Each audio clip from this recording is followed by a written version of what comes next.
Abacus. The abacus is perhaps the earliest mathematical device, if you don't count making marks in the sand or cave paintings. It's the ancient equivalent of a pocket calculator. The hackers of the Bronze Age definitely used abacuses. The full story of the invention of the abacus is unknown. Historical records of its use date back as far as 2700 BC in Mesopotamia, approximately where Iraq and parts of Iran, Kuwait, Syria, and Turkey exist today, as well as ancient Egypt, Greece, Rome, China, India, Persia, the precursor to modern-day Iran, Japan, Russia, and Korea. The revolutionary abacus traveled the world centuries before motor engines and the printing press, but the device might be even older. Abacuses are still manufactured, and they are frequently seen in young children's classrooms. Some modern abacuses are also designed for blind people, such as Cranmer abacus, invented by Terence Cranmer of the Kentucky Division of Rehabilitation Services for the Blind in 1962.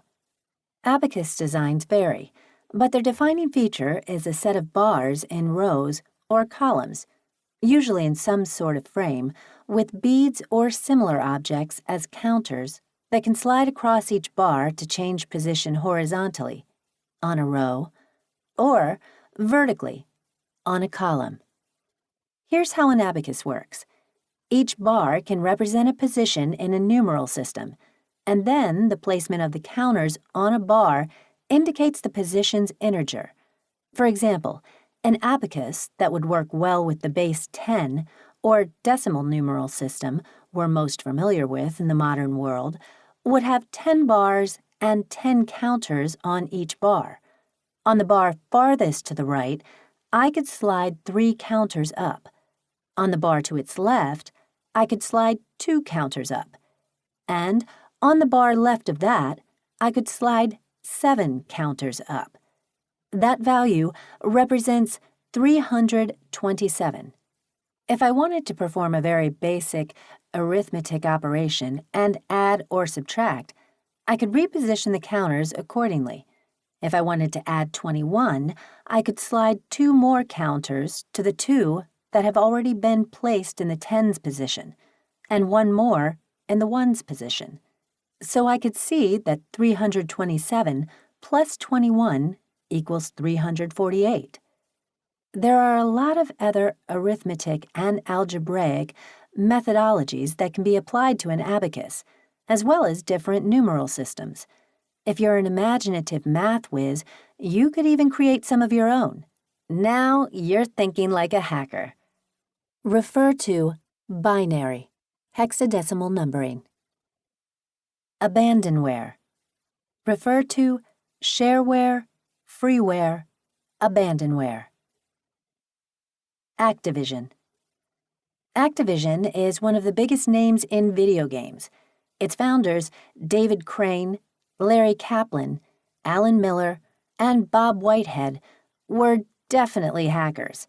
In the earliest era of console game development, they had to invent the craft almost from scratch.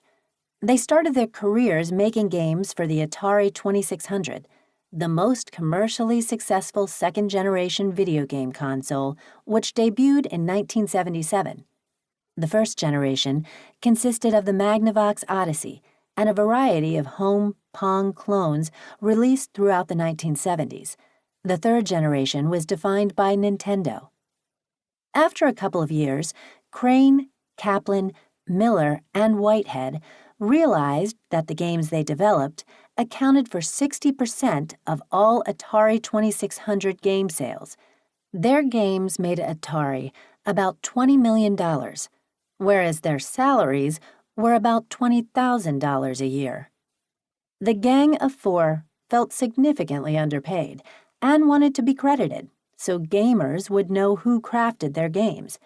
They left Atari in 1979 to form Activision, the very first third-party console game developer.